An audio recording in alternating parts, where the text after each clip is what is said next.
37 étrangers, un Algérien et 29 ravisseurs tués. C'est le bilan toujours provisoire de l'attaque et de la prise d'otages dans un complexe gazier du Sahara algérien. Le commando de 32 islamistes est venu du nord du Mali, selon le Premier ministre algérien. Les soldats français et maliens sont entrés à Diabali et Douentza, deux villes prises par les islamistes il y a une semaine. La montée en puissance du dispositif terrestre français se poursuit. 2150 soldats sont désormais déployés sur le sol malien. L'Union européenne a proposé lundi d'organiser une réunion internationale sur le Mali le 5 février à Bruxelles. Journée encore difficile sur une bonne partie du pays du fait des importantes chutes de neige.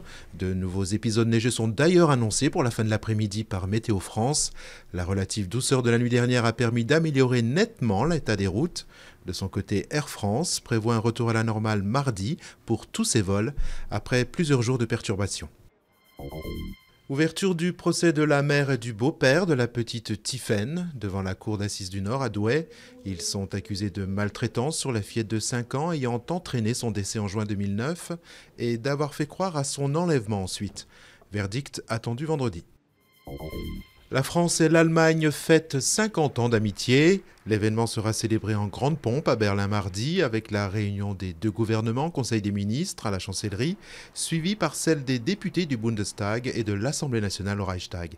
En 1963, le traité de l'Élysée officialisait le rapprochement entre les ennemis héréditaires.